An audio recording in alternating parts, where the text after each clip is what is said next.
Well, I haven't done that in a while, have I?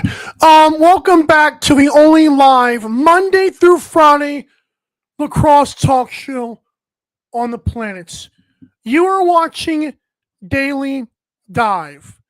I'm your host, Michael Carvelis, here in Guyton, Georgia. It is Tuesday, May the 6th, 2025. I am live on 12 on Sports via YouTube and X. Be sure to subscribe to the 12 on Sports YouTube channel for other great shows and live sports. On today's awesome show, I'm going to start off with draft day in the PLL and why I'm low-key excited. The 2026 chances, the Albany FireWolves, after an 11th place finish, where do I think they go next season as we look ahead? And of course, the round 2 matchups are revealed for our Fresh Fits brackets for season number 3. We want to first let you know the show is presented by 12onsports.com, more specifically the ticketing platform there. Go to 12ozsports.com, and when you're there, click the tickets tab or go directly there to 12onsports.com/tickets and search for your favorite National Lacrosse League team. And don't worry, they have tickets from every sport, not just the NLL, and all your favorite music artist concerts, not to mention Broadway and theater. 12onsports.com, click the tickets tab. Stay tuned later on because I'll have a nice little breaking news / teaser for you here in regards to the National Lacrosse League. Also, the NLL has announced that the NLL Finals, Friday, May 16th in Buffalo, will be, I believe it's 7:30 Eastern. I don't know why I suddenly am having doubts in my mind, but I will try to verify that right away. It is 7:30 Eastern in Buffalo. And maybe Pat McAfee will be there. I don't know. But let's get into our show here. So we're talking draft day in the Premier Lacrosse League, which is something I don't do often. But I'll be honest, as topics die down late in the season, as the playoffs, narrowed down the teams, as I forget that I was supposed to have John Fraser on today and totally forgot to schedule him in here earlier today. Don't worry, we're fine. We'll get him on later if you know John Fraser. But so topics started to die down. I forget a guest that I'm supposed to have on, and so we're left with the PLL drafts. But I'm going to be kind of low key tuned into this because of an evil side of me. I want to see if, of course, CJ Kirst does go number 1, as we know he will. I want to see where Chris Cavanaugh goes as well. We know that Matt Cavanaugh recently retired from the PLL. We know that Pat Cavanaugh has joined the Seals, and we haven't seen much, but he's been there. And, of course, we got Chris Cavanaugh coming in this year's PLL draft, which leads me to believe that hopefully he's going to come in the NLL draft soon. CJ Kirst, of course, is the hot topic here. That's who that is, the Cornell guy. I believe he already broke Peyton Cormier's scoring record. Well, that seems to be getting done more often than not. Peyton Cormier, to be fair, has not been great with Vancouver thus far in his early career. But Peyton Cormier is still a goal scorer, and I'm really hoping he can take a big step next year. And I hope he stays in the NLL next year. I've never asked anybody if Peyton Cormier is as invested in box lacrosse as Brennan O'Neill or Michael Sowers is, but I'm assuming Cormier is going to be okay. Maybe it might take him a couple years. But CJ Kirst is another one of those physical freaks. We know that Connor Kirst and Cole Kirst are already in the National Lacrosse League. Connor, of course, plays for the Las Vegas Desert Dogs. Forgot where Cole is at.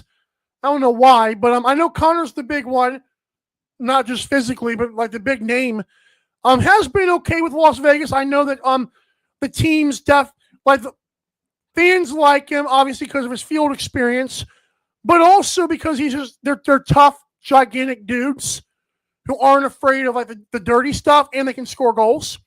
Connor, I believe, is a captain in Las Vegas as well. I don't know why. I should have looked this up, but regardless of this, we're focused on CJ, okay? CJ is another Brandon O'Neill. He's a physical freak. He's a guy who can score goals whenever he wants to, however he wants to, and will make defenders look silly. I believe he's projected to go to the Philadelphia Water Dogs, who have the number 1 pick, and they literally put out a post on Twitter that I want to read it verbatim here. It was a graphic that's funnier than me reading it, but they said this: does your team have the number 1 overall pick tonight? So on their side of the graph is yes, and every other team in the PLL is no. No, that was a nice little shade that they threw at the other teams, because obviously shows you they're probably going to go with CJ Kirst, who's the bona fide number 1, the alpha of this draft, as someone on the PLL website called him. But I'm excited because I want to see if, in fact, he does go number 1. I want to just see other talents. Like I'm not going to be able to watch this thing live, I don't think, but I'm going to want to look at the way these guys play, because I'll be honest, I don't dabble in college lacrosse right now. I'm solely focused on the National Lacrosse League. I'm also going to be focused on Box Lacrosse League when we get our Rocky Mountain Raptors partnership in literally a couple of months from now. So I'm very excited for that. But I got to see who else could have box experience. And I know the ESPN broadcaster is not going to tell me, because we know the last thing the PLL ever wants to do is to acknowledge that the box game exists. They know the platform that box game could have. But I'm excited to see what the other highlights look like. Yes, MJG79 says the whole Kirst family is top notch, and I of course I agree with that. Like I said, Connor, I believe, is a captain in Vegas, because I'm curious, and because I won't be happy with myself if I don't figure this out soon. And I'm sure the commenters will tell me this before I even get to look it up. Cole Kirst, he's not in Halifax, is he? I should know this. Obviously, he's I want to say lesser talented. So you're Cole Kirst. I should know this. He is in Halifax. I knew that. I'm happy I knew that. Good. Good for me. He's played 10 career games, including 7 this year. So scored 6 goals, 9 assists this season. Cole Kirst did. 23 loose balls, 12 turnovers. Drafted 3rd round, pick 55 overall, in case you're wondering, for the Halifax Thunderbirds. Now, yep, you're right. 47 T-Birds, correct. I'm gonna go. I want to see what Connor Kirst did this year, because that's actually an interesting thing. Connor Kirst played in 16 games this year, 5 goals, 7 assists, but this is the key: 122 loose balls. Also had 22 calls, turnovers, 10 block shots. Actually went 52 of 117 at the dot. That's not great, but it's 44%. It's not terrible for a box lacrosse guy. So Connor, of course, has been in the league since 2022. Also, started his career with the Swarm, which I did not know. There you go. Unfortunately, he gets scratched. Yeah, I figured that. No offense, but when Bo Hunter's getting raps, Cole Kirst will probably be scratched a lot. I'm just saying. We know that Halifax plays by different rules than the rest of the league. I'll leave it there. Draft day in the PLL. Cannot wait to see. Again, I'm mainly in it for the highlight tapes to see, to catch myself up on if these guys are going to be good or not. I know I fell in love with Brandon O'Neill, but I'm going to be very excited when I see him. Like I said, I want to see how Chris Cavanaugh looks. I want to see how CJ Kirst highlights look. I want to see other guys as well.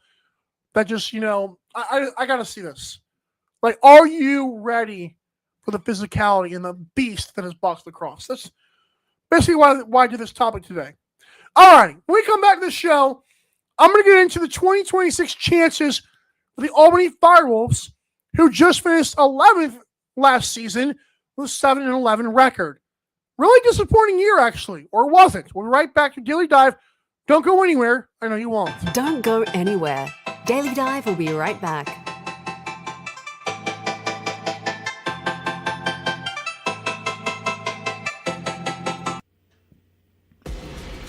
Need tickets to that next event? Well, at 12 Ounce Sports, we've got them with soccer anywhere in the world. Tickets to any venue, any sport. Want to go to NCAA or NFL football matches? We've got them. Yeah. Baseball at every level. Every Power 5 matchup is available. Don't forget, costumes and paint are optional. What's that? You want to go to Broadway? We have those too. Want to jam out? Every concert, every artist. That's right, at 12 Ounce Sports, we've got the tickets for less. 12ozsports.com/tickets. That's 12ouncesports.com/tickets. Welcome to MyBookie. You're ready to create an account and start making money. And we're here to help. And remember, you can get a bonus of up to $1,000 on your first deposit. Now you're ready to bet. Just go to mybookie.ag, visit the sportsbook, click on your bet, and input the amount you want to risk or win in the bet slip. Yes, it's that easy. Just remember, at MyBookie, you play, you win, you get paid. America, get back on track with Dust Pods Performance Stabilizer. When applied to roadways, it kills dust and strengthens the integrity of the road. Easily applied by mixing with water. Dust Pods is the future in polymer stabilization. Call 1-833-DUST-PODS or visit dustpods.com today.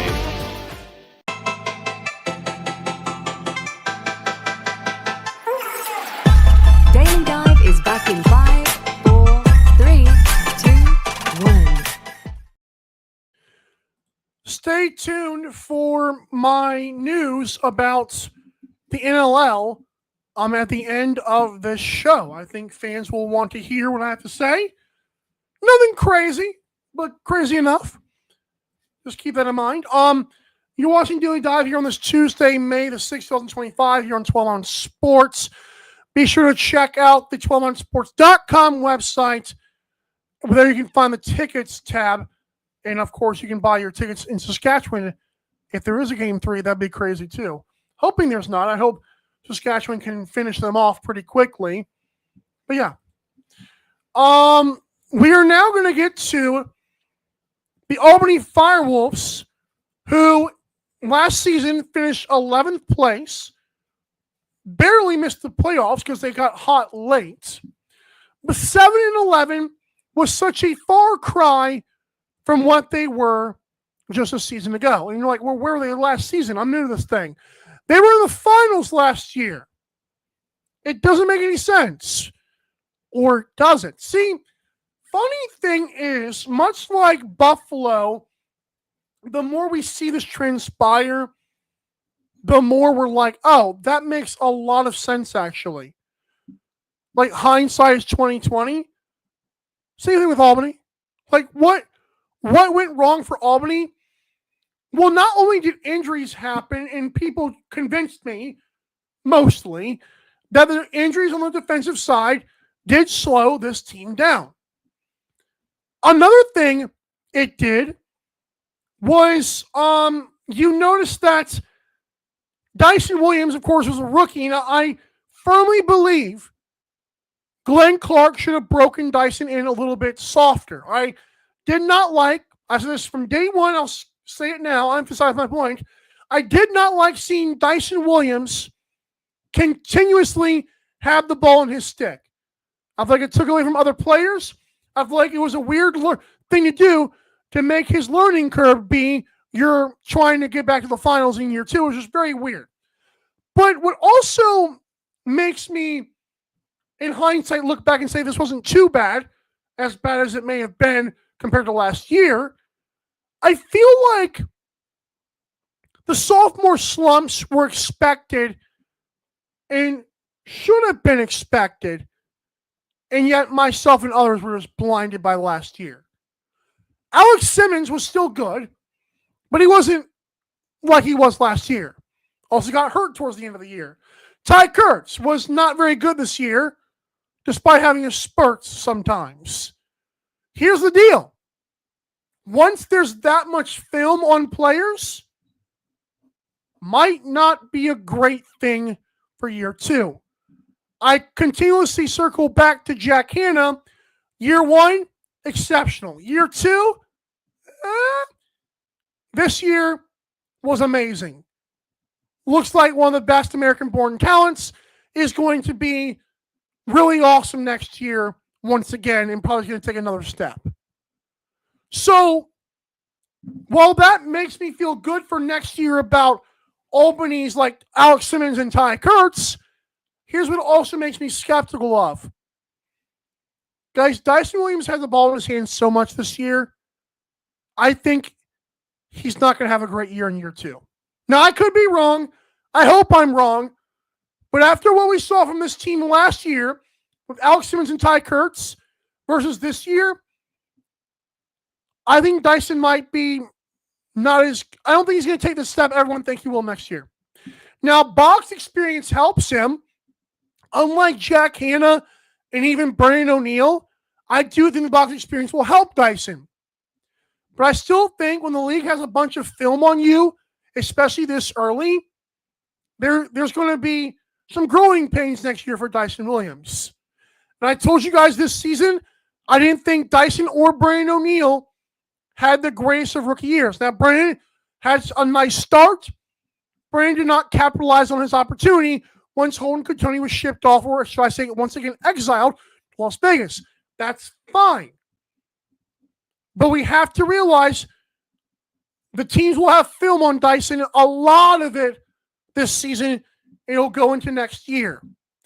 Now, Dyson, to his credit, is going to have to get better, and he probably will get better. He'll probably work on his craft, realize the things he didn't do well this year. That's fine.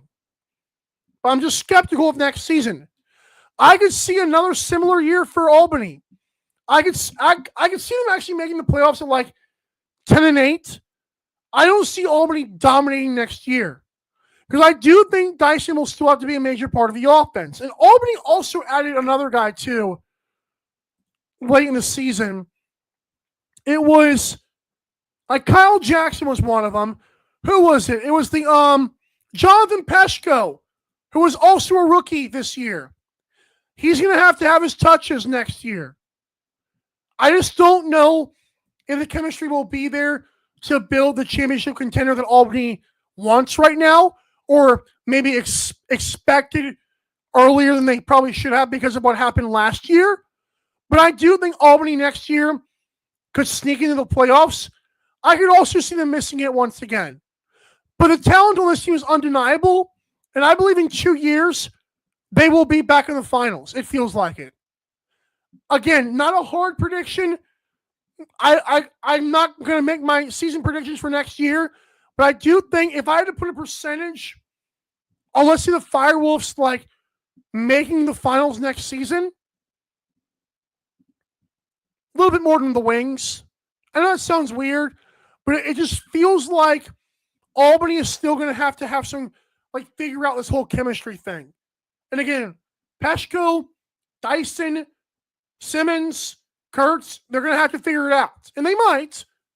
I expect they will. But next season, still a little bit skeptical. We'll have to see, though. But that's the chances for the Albany FireWolves. Making the playoffs again, I give it like a 55-45. Like, I like their chances, but I'm not going to be surprised if they miss it next year as well, even though fans are going to want that step to be taken so quickly. Because, again, we accelerated the process last year. Now we got Dyson, now we got Peshko. We got to fit these guys in. 2 years, they'll be fine. Defense should be better next year. Also, another thing that could be interesting that I just thought about off the top, they had quite a few overtime games this season as well that they lost in. Like, their overtime games, they went 1-3. They blew a lot of those, like I believe all three of those games as well. So maybe their record next year goes from 7-11 to what might be 10-8. That wouldn't be terrible. Maybe you get to 11-7 or 12-6. I don't know. I just don't think Albany is going to take that step next. But I do think the health of their defense and different luck in overtime games could also be a thing next year. We'll see how it plays out. I'm not expecting Albany to be dominant, but I think it'll be about a similar season.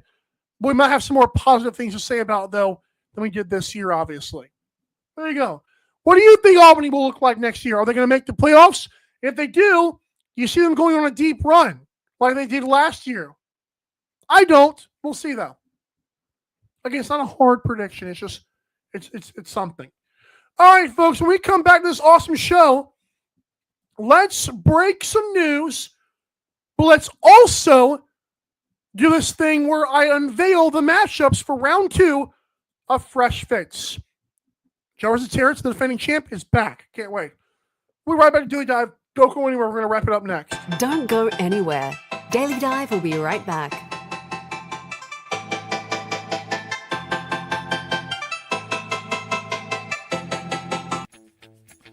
You need tickets to that next event?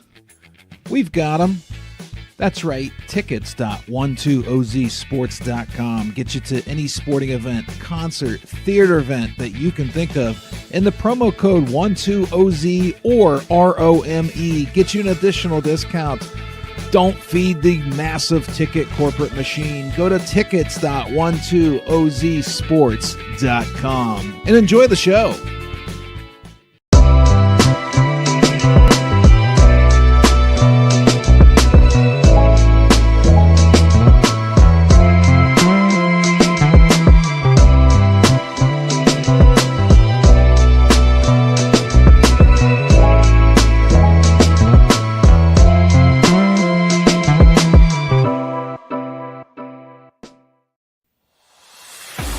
America, get back on track with Dust Pod's Performance Stabilizer.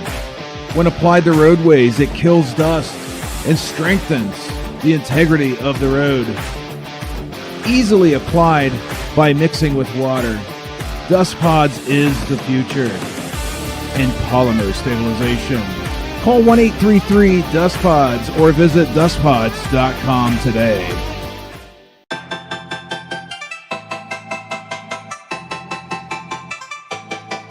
Daily Dive is back in 5, 4, 3, 2, 1.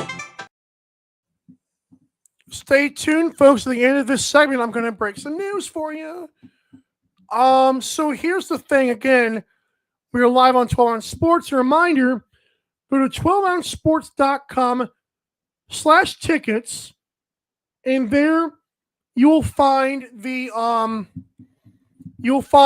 tickets for a great price for the NLL finals, and not just the NLL, but also other sports as well. All the sports, actually, and all your favorite music artist concerts. And if you like Broadway and theater, that works too.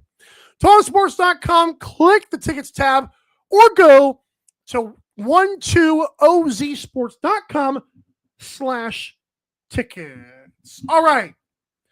First, what we're going to do, presented by the Daily Dive shop. You can go there by going to Daily Dive LAX on Twitter or Instagram and clicking the social media bios, or go to dailydivelacks.creator-spring.com as it goes across the screen. I always time that perfectly most of the time.